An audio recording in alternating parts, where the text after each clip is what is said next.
आइए, good evening. अपना law में क्या चल रहा था, आज हम लोग सीखेंगे सबसे पहले difference between memorandum of association and article of association, दोनों का डिफरेंस क्या है। तो सबसे पहला फंडामेंटल पॉइंट ऑफ व्यू देखा जाए तो डिफरेंस क्या है। मेमोरेंडम कंपनी का फंडामेंटल डॉक्यूमेंट है, कंपनी का चार्टर है, मतलब जिसके बेसिस पे कंपनी का रजिस्ट्रेशन होता है। और आर्टिकल जो कंपनी का ना बे रूल्स है, बे रूल्स का मतलब होता है कि कोई किसी भी कंपनी को चलाने के लिए जो रूल्स एंड रेगुलेशन सेट होता है वो किस में लिखा रहता है, वो आर्टिकल में लिखा रहता है। ठीक है। एरिया ऑफ ऑपरेशन मतलब कोई भी कंपनी मेमोरेंडम में जो एरिया लिखा रहेगा उसके बियॉन्ड नहीं जा सकता है, उसके बियॉन्ड नहीं जा सकता है।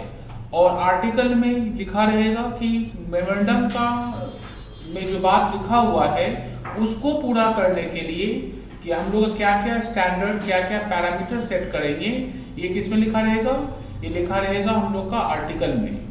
दोनों का ऑल्टरेशन क्या हो सकता है, आंसर है कि हाँ, पढ़े थे हम मेमोरेंडम का ऑल्टरेशन होता है। ठीक है, स्पेशल रेजुलेशन का के हेल्प से भी या फिर ऑर्डिनरी रेजुलेशन के हेल्प से भी होता है। लेकिन यदि आपको आर्टिकल का ऑल्टरेशन करना हो तो सिर्फ और सिर्फ स्पेशल रेजुलेशन का जरूरत पड़ेगा। एक्सटेंट ऑफ पावर मतलब मेमोरेंडम में क्या लिखा रहता है, पावर लिखा रहता है, कंपनी का पावर, कंपनी का क्या पावर है, कहाँ लिखा रहता है, मेमोरेंडम में। ठीक है। और कंपनी का rules regulation for internal management ये कहाँ लिखा रहता है, ठीक है, ये लिखा रहता है कंपनी के आर्टिकल में। कॉन्फ्लिक्ट मतलब कभी भी कोई मेमोरेंडम किसी कंपनी लॉ के ऊपर नहीं जा सकता है, किसी कंपनी लॉ के ऊपर मतलब मेमोरेंडम में आप ऐसा कोई बात नहीं लिख सकते हैं जो कंपनी लॉ के अगेंस्ट में चला जाए। एंड आर्टिकल में कोई ऐसा बात आप नहीं लिख सकते हैं जो कंपनी लॉ के अगेंस्ट में एंड साथ में मेमोरेंडम के अगेंस्ट में चला जाए। इसका मतलब आर्टिकल लिखते समय कंपनी लॉ एंड मेमोरेंडम दोनों को ध्यान रखना पड़ेगा एंड मेमोरेंडम लिखते समय कंपनी लॉ को ध्यान में रखना पड़ेगा। ठीक है। यदि मान लीजिए इसके ऊपर चला जाए कॉन्फ्लिक्ट मतलब कंपनी मेमोरेंडम में जो बात लिखा हो उसके ऊपर चले गया तो अल्ट्रा वायरस हो जाएगा। क्या हो जाएगा, अल्ट्रा वायरस हो जाएगा। उसके बाद जाने पर उसका कोई रेक्टिफिकेशन ना उस भूल को सुधारा नहीं जा सकता है। लेकिन यदि आर्टिकल में कोई बात एक्स्ट्रा लेना है या कोई बात एक्स्ट्रा करना है तो हम लोग आर्टिकल को क्या कर सकते हैं, रेटिफाई मतलब आर्टिकल को सुधार कर हम लोग एक्स्ट्रा काम कर सकते हैं। लेकिन मेमोरेंडम को सुधार कर कोई एक्स्ट्रा काम किया नहीं जा सकता है। ठीक है। हम लोग बात करेंगे प्रोस्पेक्टस के ऊपर, पॉइंट नंबर 21।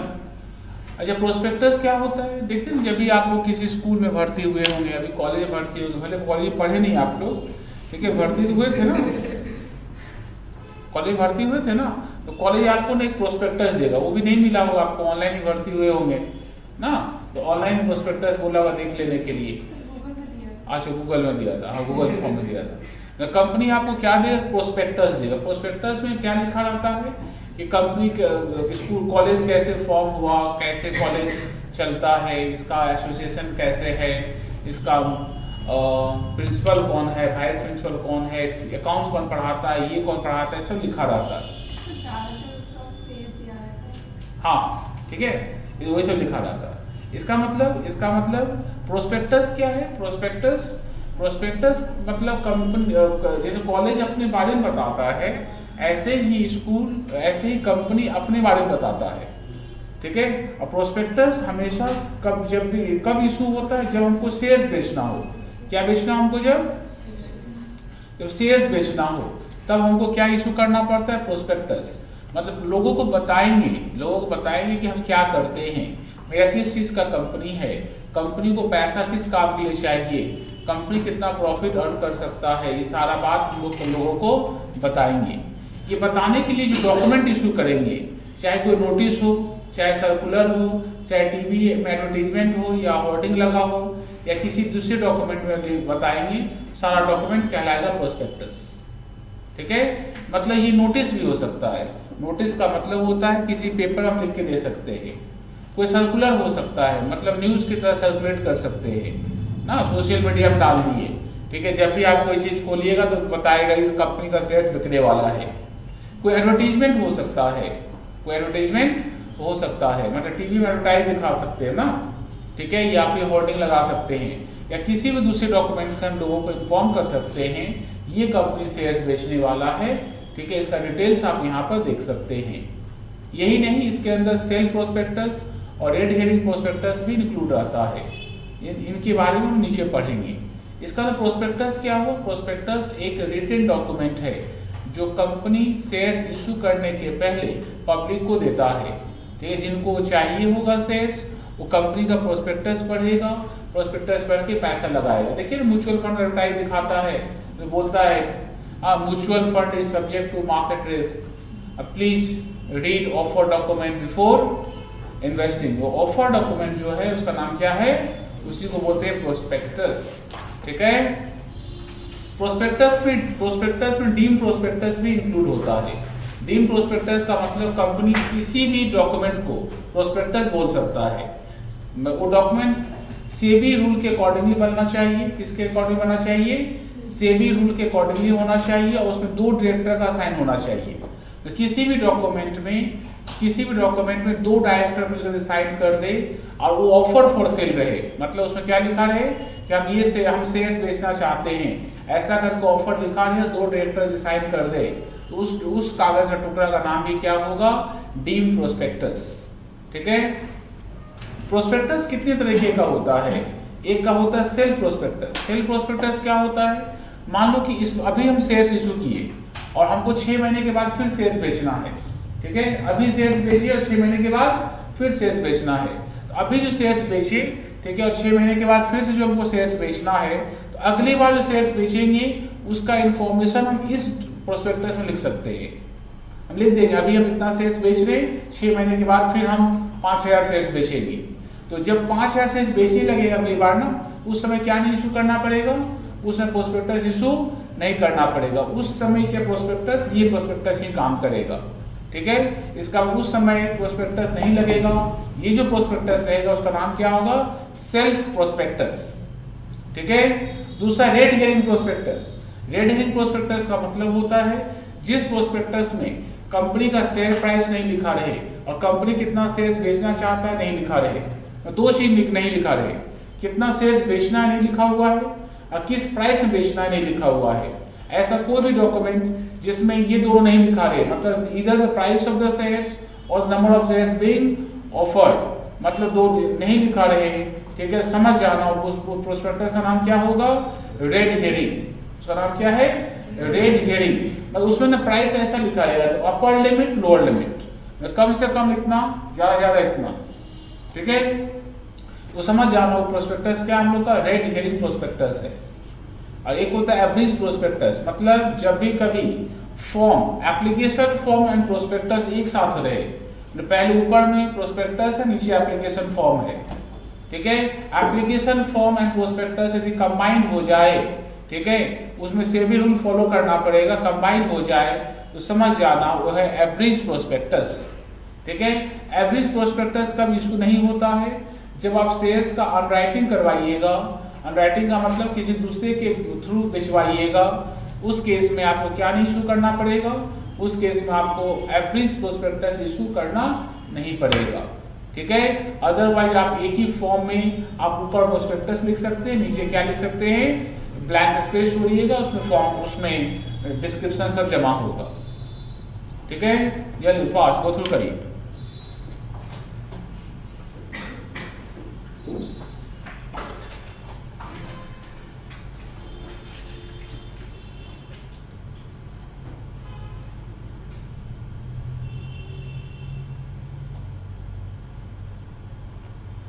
फैन चलाओ थोड़ा, साउंड में दिक्कत होगा। इधर से नंबर 2 नीचे से, हाँ नंबर 2, हाँ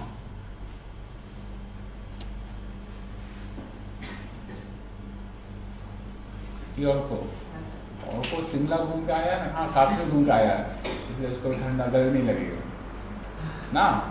तो काश्मीर पूरे चीज है, गरम लागे तो नहीं किया।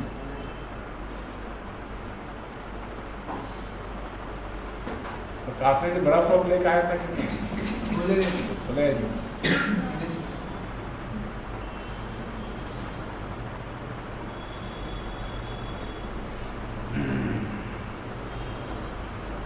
क्या सीधा समझ में आ रहा है? आइए अब हम बात करेंगे miss statement is prospectus. Miss statement का मतलब क्या होता है? प्रोस्पेक्टस में कोई बात गलत लिखिएगा तो उसका नाम होगा मिस स्टेटमेंट। प्रोस्पेक्टस में कोई बात छूट जाएगी, आप बोले गलती से छूट गया, तो वो सब बात नहीं माना जाएगा। कोई भी बात यदि गलत लिखी है तो भी कहलाएगा मिस स्टेटमेंट, कोई चीज छूट गया है तो भी कहलाएगा मिस स्टेटमेंट, एंड कोई चीज आप छुपा लिए हैं तो भी कहलाएगा मिस स्टेटमेंट। इसका 3 बात ध्यान रखना होगा। पहला, जो मिसलीडिंग गलत लिखा हुआ है। दूसरा, जो ओमिशन का मतलब जो छूट गया है, ठीक है। एंड थर्ड, जो क्या है आप जानबूझ से क्या किया, उसको आप सप्रेस छुपा दिए हैं, उसको ही बोलते हैं हम लोग क्या, उसको लिए बोलते हैं मिस स्टेटमेंट। क्लियर एकदम? मिस स्टेटमेंट होता है किसको किसको पकड़िएगा, मतलब कौन कौन लायबल होगा, कौन कौन लायबल होगा। सबसे पहला एवरी पर्सन जो कंपनी का डायरेक्टर है, जितना डायरेक्टर है सब लायबल होगा। दूसरा, हर वो आदमी जिसका नाम प्रोस्पेक्टस में है, हर वो आदमी जिसका नाम कहां पर है, इसका नाम प्रोस्पेक्टस में है। थर्ड, कंपनी का जो प्रोमोटर्स है लायबल होगा। फोर्थ, जो लोग कंपनी प्रोस्पेक्टस बनाने का अथॉरिटी जिसको मिला था, ठीक है, जिसको काम मिला था प्रोस्पेक्टस बनाने का, सब लायबल होगा, ठीक है। एंड जो एक्सपर्ट का मतलब जो कंपनी का लॉयर होगा, कंपनी का चार्टर अकाउंटेंट होगा, सब लायबल होगा, ठीक है। एंड कंपनी खुद भी लायबल होगा। मतलब प्रोस्पेक्टस में कोई भी गलती होने से ध्यान रखना, डायरेक्टर्स, प्रमोटर्स एंड कंपनी जितना भी ऑफिसर्स है जो प्रोस्पेक्टस बनाने के लायबल होता हो, सब का सब उसके लिए जिम्मेदार होगा, ठीक है। अच्छा, इससे मान लीजिए प्रोस्पेक्टस में गलत लिखते हैं तो उसका लायबिलिटी क्या राइज होगा। तो सबसे पहला लायबिलिटी होगा, उसका नाम होगा सिविल लायबिलिटी। सिविल लायबिलिटी का मतलब होता है प्रोस्पेक्टस में जो गलत लिखे हैं, उस गलत लिखने के कारण जिसको नुकसान होगा उसको उतना पैसा कंपनी भरेगा। उतना पैसा कौन भरेगा? कंपनी भरेगा। दूसरा, क्रिमिनल लायबिलिटी भी है, मतलब जितने लोग का नाम ऊपर लिए हैं उनको 6 महीने से लेकर 10 साल तक का सजा हो सकता है, ठीक है। उनको फाइन भी लग सकता है। Fine which shall not be less than the amount involve but which may extend to 3 times of the amount involve in the fraud. मतलब यदि फ्रॉड है, फ्रॉड का मतलब जो सिविल वाला पढ़े थे ऊपर, मान लीजिए 1 लाख रुपए का नुकसान किसी को हुआ है, इसका मतलब उसको तो 1 लाख देना ही है, उसको 1 लाख देना ही है। साथ में गवर्नमेंट भी उससे लेगा कंपनी से 1 लाख रुपया, लेकिन मैक्सिमम कितना ले सकता है? 3 गुना, 3 टाइम्स, 3 लाख रुपया ले सकता है। एंड बोथ मतलब दोनों भी ले सकता है। इसका क्या मतलब होता है? तो फिर समझिए, क्रिमिनल लायबिलिटी, सिविल समझ गए ना। मतलब प्रोस्पेक्टस में कोई गलत स्टेटमेंट लिखने के कारण, मान लीजिए प्रोस्पेक्टस में कोई स्टेटमेंट आपका रॉन्ग हो गया, तो रॉन्ग स्टेटमेंट लिखने के कारण, मान लीजिए प्रोस्पेक्टस में कोई गलती के कारण किसी भी पर्सन को कोई नुकसान पहुंचता है, तो नुकसान कौन भरेगा? नुकसान कंपनी भरेगा। कंपनी को अपने पॉकेट से भरना पड़ेगा, सबसे पहला बात। दूसरा बात, ठीक है, जो पर्सन लायबल है प्रोस्पेक्टस का मिस स्टेटमेंट के लिए, उन लोग को 6 महीने से लेकर साल भर 10 साल तक उनको सजा हो सकता है। साथ में उनको फाइन भी देना पड़ सकता है। फाइन क्या होगा? तो प्रोस्पेक्टस में जो फ्रॉड हुआ था, फ्रॉड का मतलब जितना लोगों का नुकसान हुआ था उतना तो फाइन देना ही है। अब फाइन का मैक्स लिमिट क्या हो सकता है? 3 गुना। मतलब 1 लाख का नुकसान होता है लोगों का, तो फाइन कम से कम 1 लाख, और ज़्यादा से ज़्यादा कितना हो सकता है? 3 लाख रुपए का फाइन हो सकता है। एंड दोनों, बोथ का मतलब दोनों भी हो सकता है। फाइन भी लग सकता है आपका, और क्या लग सकता है आपका, सजा भी हो सकता है। Members severally liable in certain cases. अच्छा, हम लोग क्या पढ़े कि कंपनी के केस में कंपनी मेंबर्स होता है, लायबल नहीं होता है। कंपनी केस में कौन लायबल नहीं होता है? कंपनी का मेंबर्स होता है, लायबल नहीं होता है। कौन लायबल होता है? कंपनी खुद लायबल होता है। कंपनी केस में कंपनी का मेंबर लायबल नहीं होता है। लेकिन कुछ ऐसा केसेस है जहां पर जो कंपनी का मेंबर है वो लायबल होगा। कब? ध्यान रखना, दो केस। पहला केस, प्राइवेट कंपनी में मिनिमम कितना लोग चाहिए? प्राइवेट में मिनिमम कितने लोग चाहिए? 2। यदि कभी नंबर ऑफ मेंबर्स 2 से कम हो जाए और पब्लिक में कितना नंबर चाहिए? 7। नंबर ऑफ पर्सन 7 से कम हो जाए और जो लोग हैं उनको इस बात का जानकारी रहे, ऐसे केस में जिस डेट को नंबर ऑफ मेंबर्स 2 या 7 से कम हुआ था, उस डेट से लेकर जितना भी लायबिलिटी होगा उसके लिए मेंबर्स लोग पर्सनली लायबल होगा। समझे बात? मान लीजिए, देखिए एक पब्लिक कंपनी में हम लोग 10 मेंबर थे, ठीक है? 10 मेंबर थे, इसका मतलब जो भी काम होगा लायबल कौन होगा? कंपनी लायबल होगा। हम लोग लायबल, मेंबर्स लायबल नहीं होगा। तो 10 मेंबर क्या किया ना, 10 मेंबर में से 10 मेंबर अपना उसमें से 4 मेंबर अपना शेयर बाकी बचे हुए 6 मेंबर को बेच दिया। 10 मेंबर में से 4 मेंबर जो है अपना शेयर किसको बेच दिया? बाकी जो 6 मेंबर उसको बेच दिया। जैसे 4 मेंबर का खत्म हो गया, नंबर बचा कितना? 6 मेंबर को पता है ना कि अब 4 नहीं है, हम लोग 6 लग ही बचा हुआ है। इसका मतलब पब्लिक कंपनी है, 7 से कम हो कितना हो गया? 6। ऐसे सिचुएशन में जिस डेट को लोग 6 हुआ था, उस डेट से जो भी लायबिलिटी अराइज होगा उसके लिए कंपनी लायबल नहीं होगा, वही 6 लोग लायबल होगा। ठीक है? आइए देखिए उसके बाद क्या है।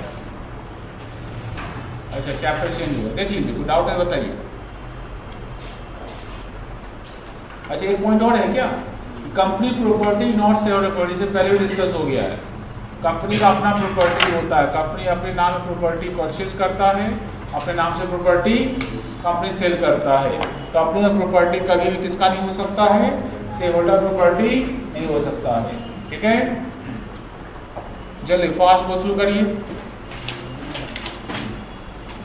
चैप्टर से स्टार्ट करें।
ऐसा भी करिए,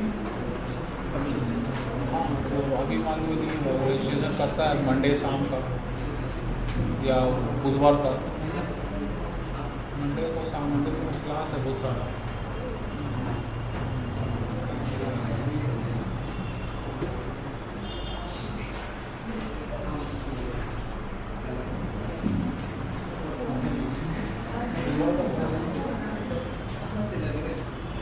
या मंगलवार का, मंगलवार को लगा तो मंगलवार प्राइवेट वाले को लगाएगा ना, हाँ गवर्नमेंट में लगाएगा।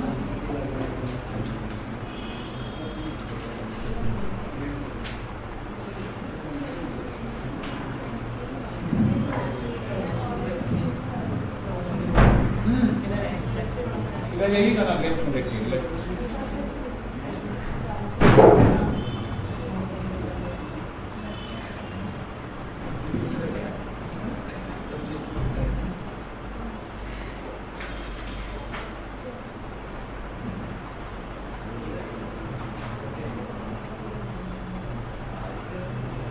क्या हुआ? अच्छा,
आइए चैप्टर नंबर 3 स्टार्ट करेंगे। इसका नाम है कंपनी एडमिनिस्ट्रेशन।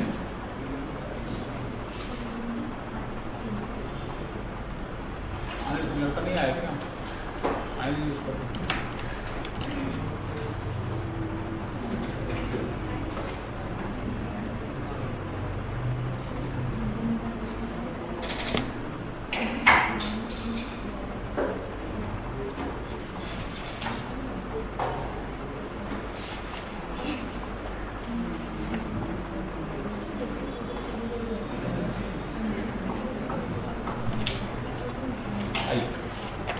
देखिए कंपनी एडमिनिस्ट्रेशन में इसमें ज़्यादा पार्ट हम लोग का जो मेन पोर्शन है वो उसको कवर करता है डायरेक्टर्स। कौन कवर करता है उसको? डायरेक्टर्स। सबसे पहले समझेंगे कि हम डायरेक्टर्स किसको बोलते हैं, कौन ऐसा है जिसका नाम डायरेक्टर्स होगा। तो पहला बात, डायरेक्टर्स का कोई क्वालिफिकेशन नहीं लगता है, इसका कोई इसके लिए पढ़ा लिखा इंसान नहीं भी रहने से चलता है। डायरेक्टर एक पोजीशन है, डायरेक्टर एक क्या है? पोजीशन है। मतलब ना एक पोस्ट है, जो कंपनी का उस पोस्ट में जैसे आप बैठते हैं या उस चेयर में बैठते हैं तो आपका नाम क्या हो जाएगा?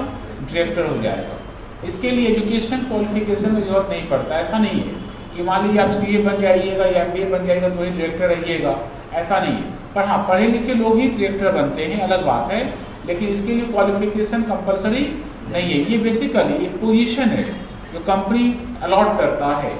जो उस पोजीशन में जाकर बैठेगा उसका नाम क्या होगा? डायरेक्टर्स। मतलब कम से कम कितना डायरेक्टर्स रखना पड़ता है? यदि आप पब्लिक कंपनी है तो कम से कम 3, और प्राइवेट कंपनी है तो कम से कम 2, OPC है तो कम से कम 1 डायरेक्टर आपको रखना पड़ेगा। मैक्सिमम कितना डायरेक्टर रख सकते हैं? तो मैक्सिमम डायरेक्टर आप 15 रख सकते हैं, 15 लेकिन कंपनी के पास पावर है, company can appoint more than 15 directors by passing special resolution. मतलब मिनिमम के नीचे तो जा नहीं सकते आप, लेकिन 15 मैक्सिमम है, उसके ऊपर आप जा सकते हैं। ठीक है। एक इंसान कितने कंपनी का डायरेक्टर बन सकता है? एक इंसान 20 कंपनी डायरेक्टर बन सकता है, 20। ठीक है।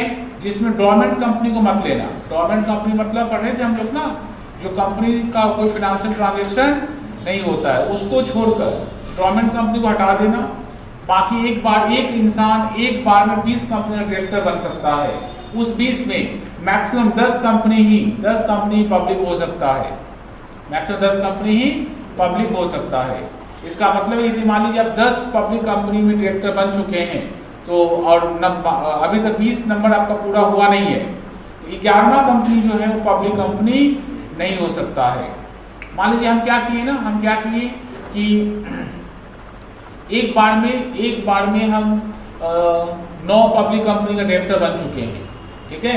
और इसके बाद फिर और एक इसका मेरे पास ऑप्शन क्या है, अब और कितना पब्लिक कंपनी ले सकते हैं, एक। जैसे हम 10 पहुंच जाते हैं उसके बाद हम किसी पब्लिक कंपनी को हम नहीं ले सकते हैं। किसी और पब्लिक कंपनी का डायरेक्टर बनते हैं हम, यदि और कंपनी का डायरेक्टर यदि हम बनते हैं, तो ध्यान रखना जिसका डायरेक्टर बनेंगे उसका अपॉइंटमेंट तभी एक्सेप्ट होगा जब बाकी जो 10 मेरे पास है उसमें से किसी एक को हम छोड़ेंगे, किसी एक को रिजाइन करेंगे, तो ही हम अपॉइंटमेंट स्वीकार हो सकता है। अच्छा, 10 रेस्ट्रिक्शन किसके लिए है, 10 रेस्ट्रिक्शन पब्लिक के लिए है, ठीक है। प्राइवेट के लिए आप 10 से ज्यादा जा सकते हैं। आप ऐसा कर सकते हैं 15 पब्लिक प्राइवेट कंपनी ले लिए, आप 5 क्या ले लिए, पब्लिक कंपनी, ऐसा कर सकते हैं आप, ठीक है। मैक्सिमम आप 20 कंपनी का डायरेक्टर आपको बनना है। 20 कंपनी में आप पब्लिक कंपनी को मैक्सिमम कितना रख सकते हैं, 10। लेकिन ये रिस्ट्रिक्शन किसके लिए नहीं है, प्राइवेट के लिए नहीं है। मतलब ऐसा कर सकते हैं 8 public company and 12 private company हम ले सकते हैं। ऐसा भी कर सकते हैं 19 ले लिए प्राइवेट कंपनी और 1 ही पब्लिक कंपनी, या फिर ऐसा भी कर सकते हैं 20 का 20 क्या रखे हैं, प्राइवेट कंपनी, पब्लिक कंपनी है ही नहीं, ठीक है।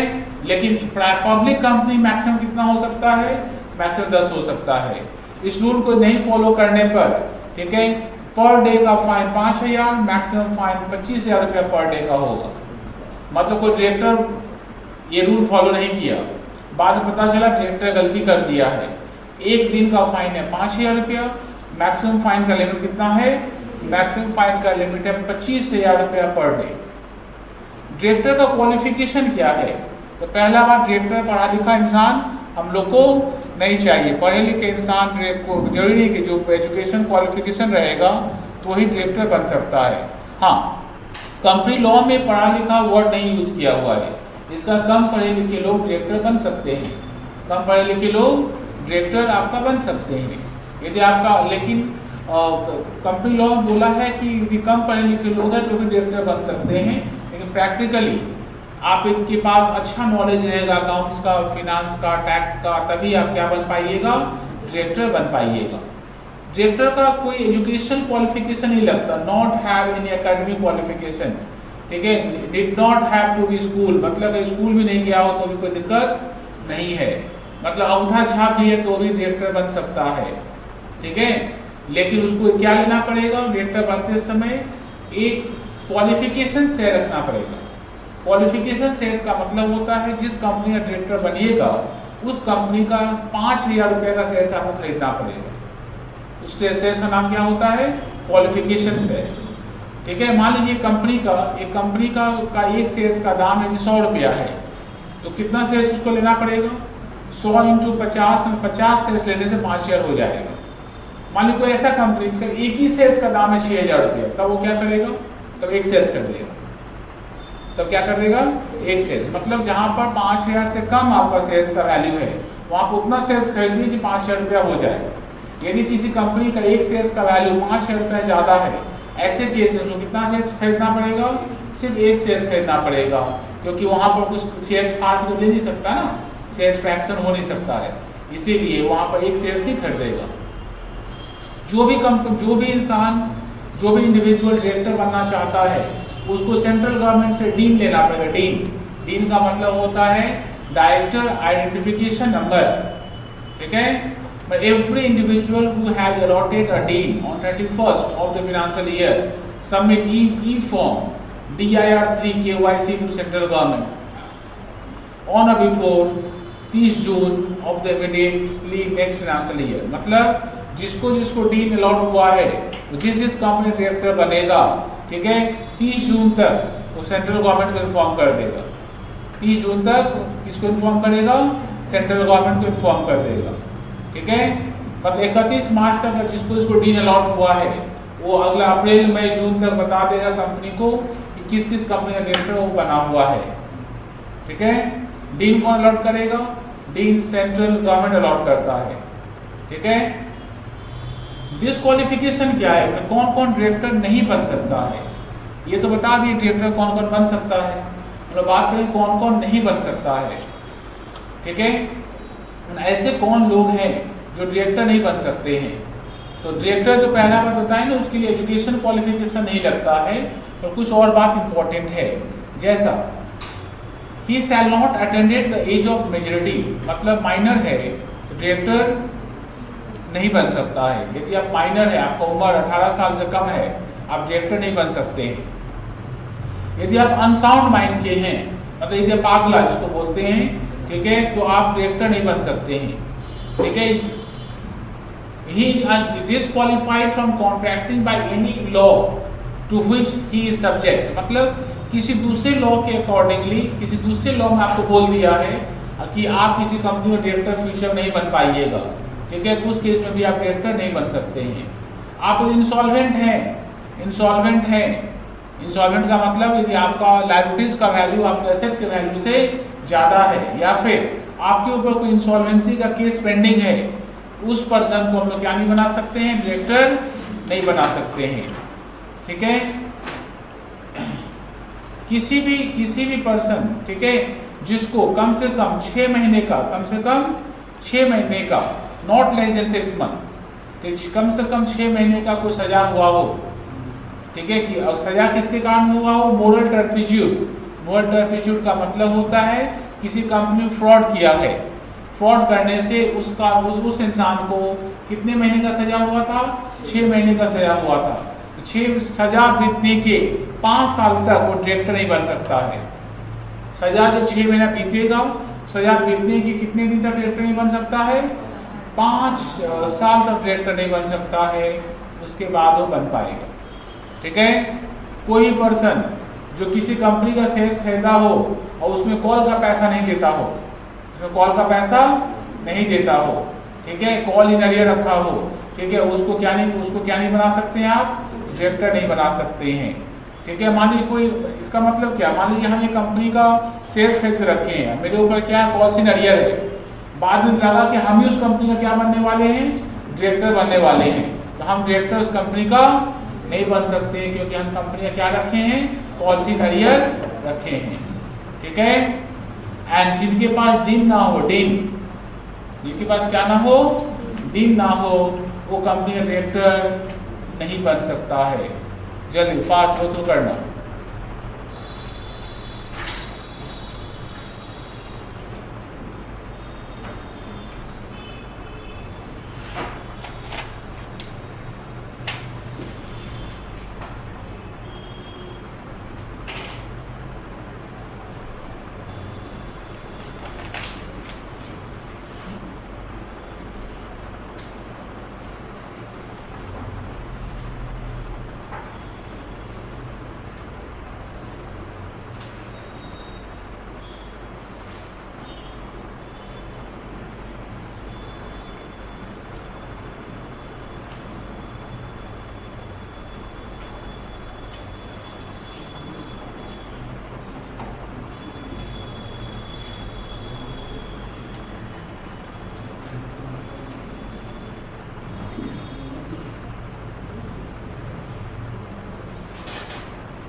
ठीक है। आइए हम लोग बात करेंगे डिन के ऊपर, मतलब डायरेक्टर्स आइडेंटिफिकेशन नंबर क्या है, ठीक है। तो जैसे हम बताएं कि एक बार में एक इंडिविजुअल कितने कंपनी का डायरेक्टर बन सकता है, 20। तो इस बात को गवर्नमेंट इस बात को कंट्रोल करना चाहे तो कैसे कर सकता है, गवर्नमेंट को पता कैसे चलेगा कि आप 20 से ज़्यादा कंपनी डायरेक्टर बन चुके हैं ना। इसका मतलब ऐसा हो सकता है कि गवर्नमेंट को पता ही ना चले। तो गवर्नमेंट इसीलिए न्यू कंपनी लॉ में इस फ्रॉड को रोकने के लिए एक नया कॉन्सेप्ट लाया है जिसका नाम है डिन। डिन का मतलब जो भी इंडिविजुअल कंपनी का डायरेक्टर बनना चाहता है उसको पहले सेंट्रल गवर्नमेंट से क्या लेना पड़ेगा, डिन लेना पड़ेगा, ठीक है। अब डिन नंबर कंपनी क्या करेगा, किसको इन्फॉर्म करेगा, हर एक डायरेक्टर का डिन नंबर कंपनी किसको देगा, सेंट्रल गवर्नमेंट को देगा। सेंट्रल गवर्नमेंट को पता चल जाएगा किस डिन नंबर का आदमी कितना कंपनी में इन्वॉल्व है, ठीक है। डीन कैसे आप ले सकते हैं? सिंपल सा बात है कि एप्लीकेशन फॉर्म भरिए, एप्लीकेशन फॉर्म भर के आप सेंट्रल गवर्नमेंट को दीजिए। आप जैसे आप एप्लीकेशन फॉर्म सेंट्रल गवर्नमेंट को देते हैं, ठीक है, उसमें कुछ फीस लगेगा और उसके बाद आपको क्या मिल जाएगा?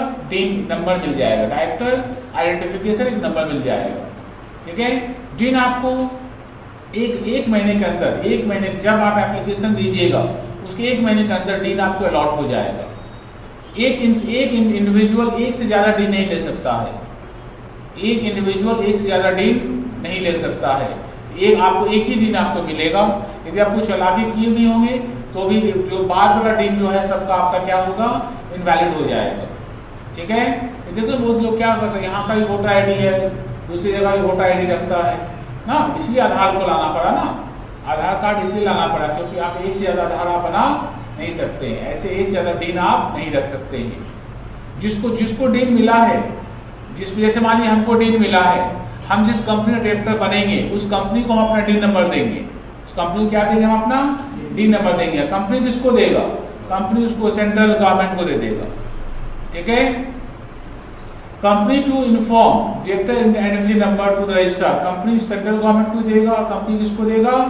कंपनी रजिस्ट्रार, कंपनी रजिस्ट्रार होता है, रजिस्ट्रार को भी देगा, ठीक है।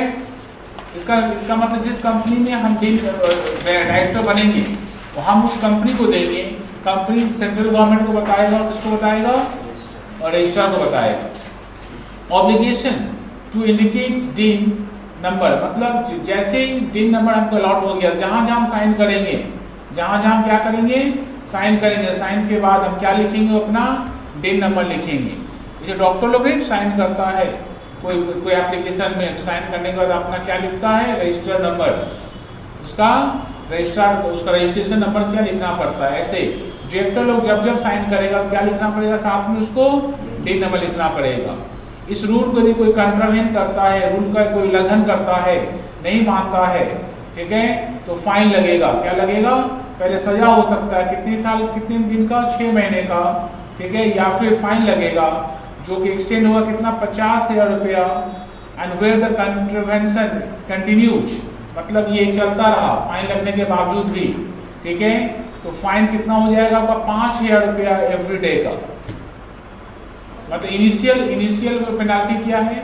इनिशियल पेनाल्टी आपको 5-6 महीने का सजा हो सकता है और फाइन कितना लगेगा?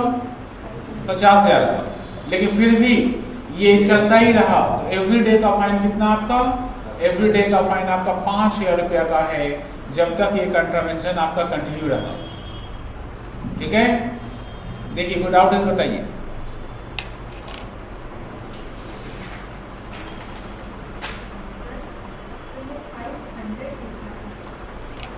$500 लिखा है, उसको 1000 करना होगा। 50 था ना, 5,000 करना होगा।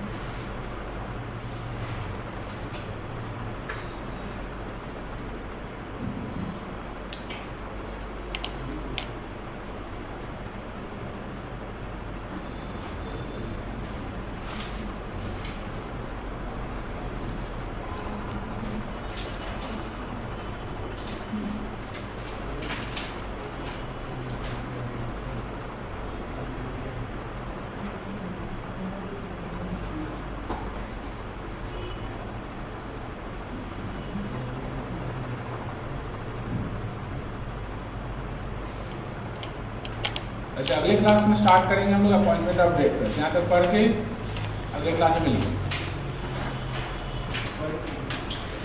हाँ, आप तो बिना पढ़े आते हैं।